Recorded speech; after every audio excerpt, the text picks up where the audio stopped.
قرآن ہے میرا رہنما قرآن، شفا ہے نور ہے قرآن، جلا دل کی میرا قرآن، رضا رب کی میرا قرآن، قرآن قرآن۔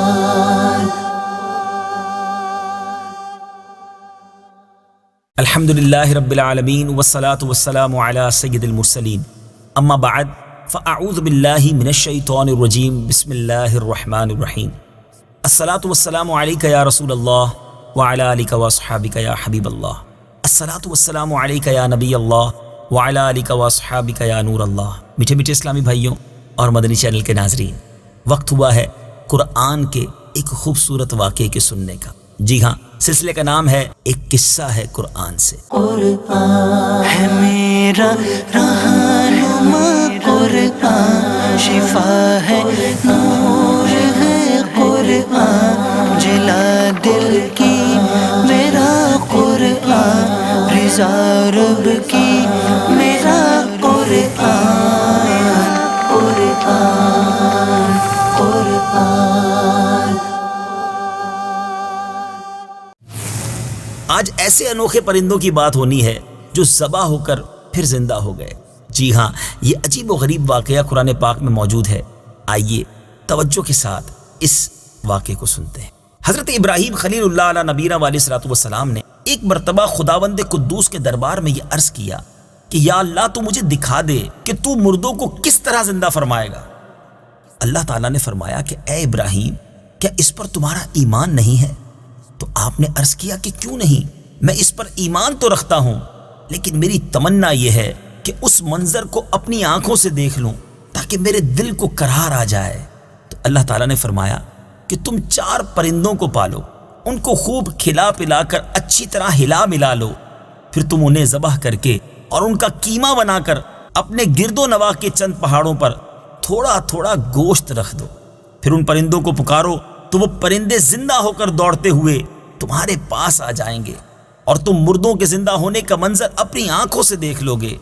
چنانچہ حضرت ابراہیم علیہ الصلوۃ والسلام نے ایک مرغ، ایک کبوتر، ایک گدھ اور ایک مور، ان 4 پرندوں کو پالا اور ایک مدت تک ان 4 پرندوں کو کھلا پلا کر خوب ہلا ملا لیا، پھر ان 4 پرندوں کو ذبح کر کے ان کے سروں کو اپنے پاس رکھ لیا اور ان 4 کا قیمہ بنا کر تھوڑا تھوڑا گوشت اطراف و جوانب کے پہاڑوں پر رکھ دیا، اور دور سے کھڑے ہو کر ان پرندوں کا نام لے کر پکارا کہ یا ایھا الدیک یعنی اے مرغ، یا ایتھا الحمامہ یعنی اے کبوتر، یا ایھا النسر اے گدھ، یا ایھا الطاؤس اے مور۔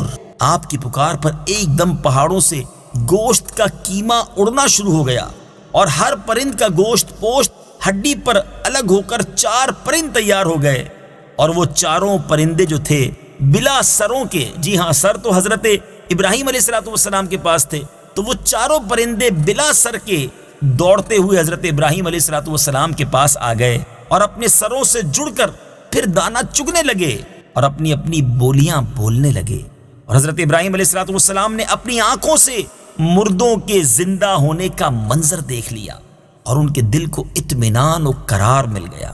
اس واقعے کا ذکر خداوند کریم نے قرآن مجید کی سورہ بقرہ میں ان لفظوں کے ساتھ بیان فرمایا ہے۔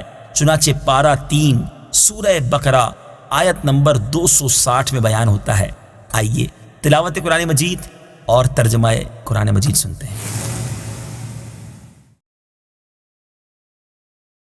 وَإِذْ قَالَ إِبْرَاهِيمُ رَبِّ أَرِنِي كَيْفَ تُحْيِي الْمَوْتَى قَالَ أَوَلَمْ تُؤْمِنْ قَالَ بَلَى وَلَكِنْ لِيَطْمَئِنَّ قَلْبِي قال فخذ 4 من الطير فصرهن إليك ثم اجعل على كل جبل منهن جزءا ثم ادعهن يأتينك سعيا واعلم أن الله عزيز حكيم۔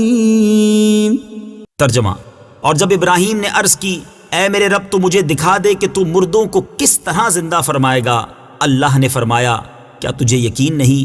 ابراہیم نے عرض کی یقین کیوں نہیں، مگر یہ چاہتا ہوں کہ میرے دل کو قرار آ جائے۔ اللہ نے فرمایا تو پرندوں میں سے کوئی 4 پرندے پکڑ لو، پھر انہیں اپنے ساتھ مانوس کر لو، پھر ان سب کا ایک ایک ٹکڑا ہر پہاڑ پر رکھ دو، پھر انہیں پکارو تو وہ تمہارے پاس دوڑتے ہوئے چلے آئیں گے، اور جان رکھو کہ اللہ غالب حکمت والا ہے۔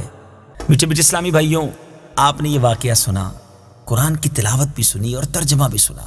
اب اس مبارک واقعے سے ہمیں درس کیا ملتا ہے؟ سبحان اللہ، علماء نے اس مبارک قرآنی واقعے کے بڑے پیارے پیارے مدنی پھول ہمارے لیے بیان کیے ہیں۔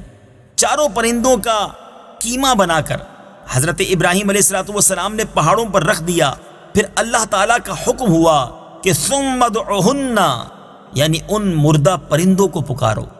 چنانچہ آپ نے 4 کو نام لے کر پکارا۔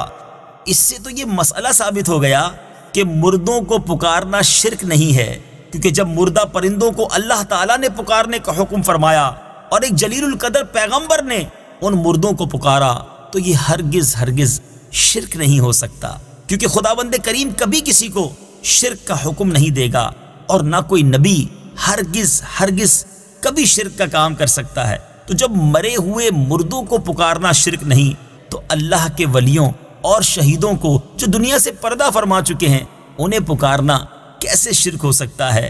جو ان معاملات پر اعتراض کرتے ہیں انہیں تھوڑی دیر سر جھکا کر سوچنا چاہیے، انشاءاللہ انہیں قرآنی واقعے کی روشنی میں ہدایت کا نور نظر آ جائے گا، اور وہ بھی صراط مستقیم پر چل پڑیں گے۔ تصوف کا ایک نقطہ، جی ہاں، اس خوبصورت واقعے میں ایک بڑا پیارا تصوف کا نقطہ بھی ملتا ہے کہ حضرت ابراہیم علیہ السلام نے جن 4 پرندوں کو ذبح کیا ان میں سے ہر پرندہ ایک بری خصلت میں مشہور ہے۔ مثلا مور کو اپنی شکل و صورت کی خوبصورتی پر گھمنڈ رہتا ہے، اور مرغ میں کثرت شہوت کی بری خصلت ہے، اور گدھ میں حرص اور لالچ کی بری عادت ہے، اور کبوتر کو اپنی بلند پروازی اور اونچی اڑان پر غرور ہوتا ہے۔ تو ان 4 پرندوں کے ذبح کرنے سے ان 4 خصلتوں کو ذبح کرنے کی طرف اشارہ ہے کہ 4 پرند ذبح کیے گئے تو حضرت ابراہیم علیہ السلام کو مردوں کے زندہ ہونے کا منظر نظر آیا، اور ان کے دل میں نور ایمان کی تجلی ہوئی، جس کی بدولت انہیں نفس مطمئنہ کی دولت مل گئی۔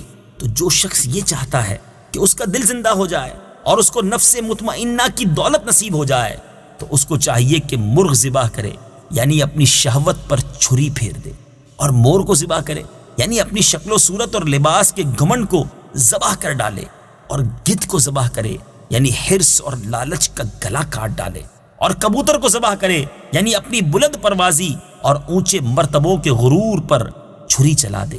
اور اگر کوئی ان 4 بری خصلتوں کو ذبح کر ڈالے گا تو انشاءاللہ عز و جل وہ اپنے دل کے زندہ ہونے کا منظر اپنی آنکھوں سے دیکھ لے گا، اور اس کو نفس مطمئنہ کی سرفرازی کا شرف حاصل ہو جائے گا۔ اللہ مجھے بھی اور آپ کو بھی ان بری خصلتوں سے محفوظ فرمائے۔ انشاءاللہ عز و جل اگلے ویڈیو کلپ میں آپ ایک اور قرآنی واقعہ سنیں گے، اور انشاءاللہ اس کے تحت بھی کچھ مدنی پھول ہم سب مل کر حاصل کریں گے۔ صلو علی الحبیب صلی اللہ تعالی علی محمد صلی اللہ علیہ وسلم۔ قرآن ہے میرا رہنما، قرآن شفا ہے، نور ہے قرآن، جلا دل کی میرا قرآن، رضا رب کی میرا قرآن، قرآن، قرآن۔